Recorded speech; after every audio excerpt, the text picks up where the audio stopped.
ان کے بعد ایک پیغمبر ابراہیم علیہ السلام بھی آئے جن پر بھی آزمائشیں بڑی آئیں۔ ایسے والد کے گھر میں آنکھ کھولی کہ جو بتوں کو بناتا تھا اور بیچتا تھا، اور حکم ہوا اسی والد کو دعوت دو۔ پھر آزمائش آئی کہ تنے تنہا جاؤ، جہاں ان کے سارے بت ہوں ان بتوں کو توڑ دو۔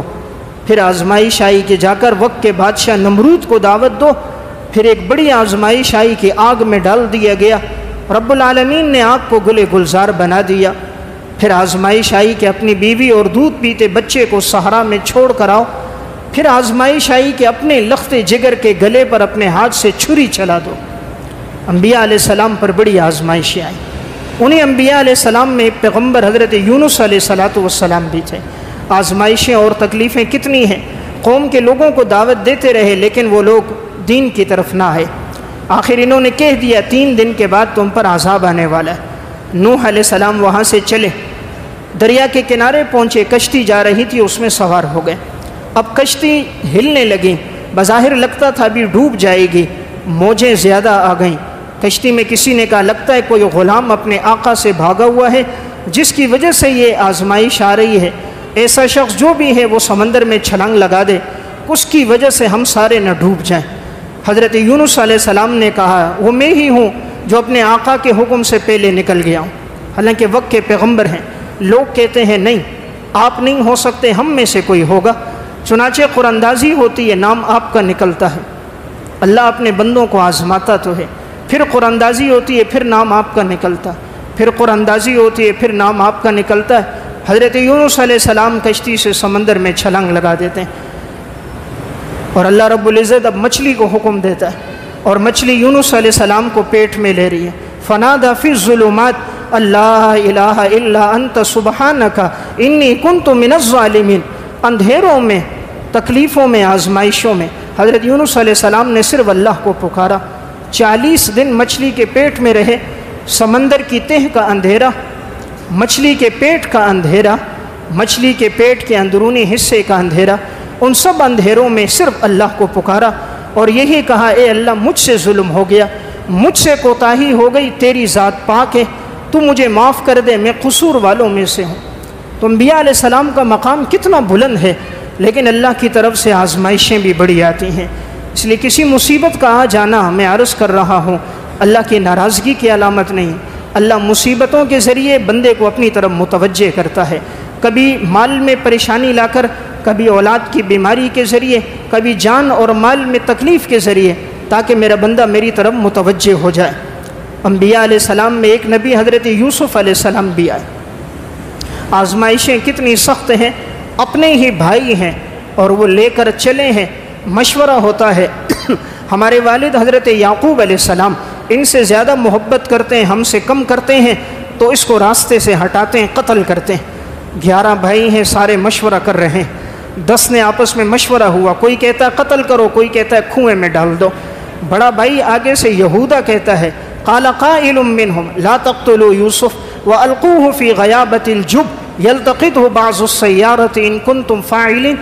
قتل نہ کرو، اسے ویران کنویں میں ڈال دو، کوئی قافلے والے آئیں گے اسے اٹھا کر لے جائیں گے، لیکن اس کو قتل نہ کرو۔ آخر بھائیوں نے کنویں میں ڈال دیا۔ وقت کا پیغمبر اتنا حسین، کائنات کا آدھا حسن ایک طرف، یوسف علیہ السلام کا آدھا حسن ایک طرف، لیکن آزمائش کتنی سخت ہے، اپنے بھائی کنویں میں ڈال رہے ہیں۔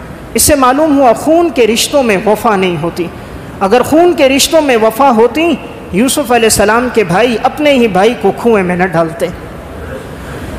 لیکن کنواں کہاں موت دے سکتا ہے جب تک کہ اللہ کا حکم نہ ہو۔ اللہ تعالیٰ نے اسی کنویں میں یوسف علیہ السلام کو رکھا۔ پھر آزمائش آئی، یہاں سے نکلے، مصر کے بازار میں پہنچتے، وہاں خرید و فروخت شروع ہو جاتی ہے، بازار میں بکا جاتا ہے، عزیز مصر ان کو خرید لیتا ہے۔ ادھر پیغمبر یعقوب علیہ السلام پر اتنی آزمائش، جب بیٹا نظروں سے اوجھل ہو گیا، اپنے بیٹوں سے پوچھا کہاں گیا وہ میرا بیٹا یوسف؟ وجاءوا اباہم عشاء یبکون، سارے آئے روتے ہوئے اور کہنے لگے وہ تو ایک بھیڑیا آیا تھا، وہ کھا کے چلا گیا۔ حضرت یعقوب علیہ السلام سمجھ گئے جھوٹ بول رہے ہیں۔ جو قمیص لے کر آئے تھے اس پہ انہوں نے خون لگایا تھا، لیکن قمیص کہیں سے پھٹی ہوئی نہیں تھی۔ فرمایا یہ بھیڑیا بھی بڑا سمجھدار تھا، یوسف کو کھا لیا لیکن قمیص کہیں سے نہ پھٹی۔ وہ سمجھ گئے میرے بیٹوں کی شرارت ہے۔ غم میں اتنے روئے، اتنے غم میں تھے، آنکھوں سے یہاں تک کہ ان کی آنکھیں وَبْيَضَّتْ عَيْنَاهُ مِنَ الْحُزْنِ، آنکھیں سفید ہو گئی بیٹے کی جدائی میں۔ تو انبیاء علیہ السلام پر کتنا غم آتا ہے۔ پھر یہی یوسف علیہ السلام عزیز مصر کے گھر پہنچتے ہیں۔ اب ایک بڑی آزمائش آتی ہے۔ زلیخا گناہ کی دعوت دے رہی ہے، جھونپڑی میں نہیں، محل میں، شادی شدہ کو نہیں، غیر شادی شدہ کو، کسی بوڑھے کو نہیں، جوان کو، عورت کی طرف سے دعوت ہے۔ قرآن کہتا ہے وراودته التي هو في نفسه، کہ دعوت دینے کے لیے اسے پھسلایا، وغلقت الابواب، دروازے بند کر دیے، وقالت ہیت لک، آؤ میری طرف۔ یوسف علیہ السلام نے کہا قال معاذ اللہ، اللہ کی پناہ، انہ ربی احسن مثوایا انہ لا یفلح الظالمون، یقیناً وہ میرا پرورش کرنے والا ہے اور اللہ ظالم لوگوں کو کبھی کامیاب نہیں کرتا۔ تو یہ بھی ایک بڑی آزمائش تھی حضرت یوسف علیہ السلام پر۔ یوسف علیہ السلام بھاگتے گئے، دروازے کھلتے گئے، گیٹ پر زلیخا نے جو پیچھے سے پکڑا تو دامن پھٹ گیا۔ بہرحال پھر آگے نتیجہ کیا نکلا؟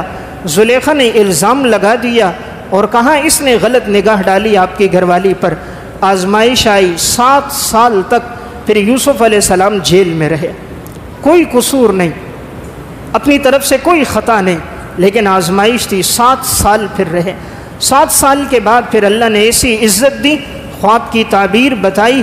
اسی وقت کا جو بادشاہ تھا اس نے پہلے وزیر خزانہ بنایا، پھر اسی بادشاہ نے حضرت یوسف علیہ السلام کو اپنی سلطنت دے دی۔ پھر یہی بھائی غلہ لینے کے لیے حضرت یوسف علیہ السلام کے پاس آئے اور یہ پہنچے، اور پھر وہ وعدہ بھی پورا ہوا۔ پھر یہ پورا خاندان آیا، حضرت یوسف علیہ السلام کے سامنے سب جھکا، جو انہوں نے خواب دیکھا تھا وہ خواب پورا ہوا۔ واقعہ سنانے کا مقصد حضرت یعقوب علیہ السلام پر کتنی بڑی آزمائش، حضرت یوسف علیہ السلام پر کتنی آزمائش تھی۔ تو آزمائشیں ہم پر نہیں آئی۔ آج ہم پر 20,000 کا 25,000 کا نقصان ہو جائے، گلے شکوے شروع کر دیتے ہیں۔ آج بیٹے پر بیماری آئے، انتقال ہو جائے، زبان پر گلے شکوے شروع ہو جاتے ہیں۔ کوئی تکلیف مصیبت آئے، نادان مسلمان کہتا ہے پورے علاقے میں ہی تھا، میرے اوپر یہ تکلیف، یہ مصیبت آئی۔ آزمائشیں تو انبیاء علیہ السلام پر آئیں۔ ان پیغمبروں میں ایک پیغمبر ایوب علیہ السلام ہے، اللہ نے مال بھی دیا، اولاد بھی دی۔ شیطان نے کہا یا اللہ یہ آپ کا اس لیے فرما بردار ہے، آپ نے دولت دی ہے، آپ اس سے دولت مال اولاد لے لو، یہ آپ کی نافرمانی کرے گا۔ اللہ رب العزت نے کہا یہ ایوب میرا پیغمبر ہے، کبھی میری نافرمانی نہیں کرے گا، جاؤ تم اس کا سب مال لے لو۔ آزمائش آئی، سارا مال ہلاک ہو گیا۔ زلزلہ آیا، چھت نیچے گرا، جو بچے تھے وہ بھی سب کا سب انتقال ہو گیا۔ مال و جائیداد جتنا تھا سب کا سب چلا گیا، کچھ بھی باقی نہ رہا۔ جسم پہ بیماری لگ گئی، بعض مفسرین نے لکھا 7 سال، بعض نے 9 اور بعض نے 17 کا قول بھی لکھا۔ 7 سال بیماری میں مبتلا رہے، لیکن رجوع صرف اللہ کی طرف کیا، غیر اللہ کی طرف متوجہ نہ ہوئے۔ ہم تو 3 دن بیماری آتی ہے، ہماری توجہ اللہ سے کٹ جاتی ہے، غیر اللہ کی طرف متوجہ ہو جاتے ہیں۔ پیغمبر پر اتنی طویل بیماری آئی، لیکن سب آزمائشوں میں صرف اللہ کی طرف رجوع کیا۔ ایک پیغمبر حضرت زکریا علیہ السلام بھی تھے، اولاد کی نعمت نہیں تھی، اللہ سے ہی مانگتے رہے یا اللہ تو مجھے تنہا نہ رکھ، تو بہترین وارث دینے والا ہے۔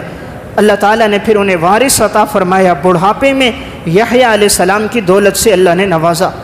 انہی پیغمبروں میں آخری پھر امام الانبیاء، سرکار دو عالم، تاجدار مدینہ، فخر الرسل، فخر موجودات، جناب رسول اللہ صلی اللہ علیہ وسلم تشریف لائے۔ آپ پر کتنی آزمائشیں آئیں، دنیا میں آئے نہیں، والد کا سایہ اٹھ گیا۔ آج تو الحمدللہ ہمارے والد کی نعمت موجود ہوتی ہے، لیکن آپ دنیا میں آئے نہیں، والد دنیا سے چلے گئے۔ 6 سال کی عمر کو پہنچے، والدہ کا انتقال ہو گیا، حضرت آمنہ کا۔ انتقال بھی کسی شہر میں نہیں ہوا، انتقال بھی ہوا تو ایک جنگل میں ہوا، ایک ویرانے میں ہوا، جہاں کوئی انسان موجود نہیں، صرف آپ صلی اللہ علیہ وسلم، 6 سال کے بچے اور ایمن آپ کی باندی، وہ موجود ہے، باقی کوئی نہیں ہے۔ ابوا نامی جگہ میں انتقال ہو گیا، دور دور تک صحرا ہے، انسان تو انسان، کوئی جانور بھی نہیں۔ کتنی بڑی آزمائش ہے، اس جنگل میں ماں کا انتقال ہو گیا۔ آپ کا کوئی سگا والد نہیں، سگا بھائی نہیں تھا، آپ کی کوئی سگی بہن نہیں تھی۔ اور پھر جب آپ صلی اللہ علیہ وسلم حج کے لیے آ رہے تھے، ایک موقع پر جب اپنی والدہ کی قبر پر آئے تھے تو آپ رونے لگ گئے تھے، آنکھوں سے بے قطار آپ کے آنسو بہنے لگ گئے کہ اس ویرانے میں آپ کی والدہ کا انتقال ہوا۔ 8 سال کی عمر کو پہنچے، آپ کے دادا عبد المطلب جو پرورش کرنے والے ان کا انتقال ہو گیا۔ ذرا سا آگے بڑھتے ہیں، اب یہ سارے سہارے آپ سے چھن گئے۔ اللہ رب العزت کی حکمت تھی، رب العالمین خود تربیت کرنا چاہتا تھا تاکہ کوئی یہ نہ کہے یہ ماں باپ کی تربیت ہے، یہ دادا کی تربیت ہے، دادا نے سکھایا ہوگا۔ رب العالمین نے خود علم عطا فرمایا اور آزمائشیں لا کر امت کو سبق دیا۔ پھر تکلیفیں اتنی آئیں آپ صلی اللہ علیہ وسلم پر، شیب ابی طالب میں 3 سال تک محصور رہے۔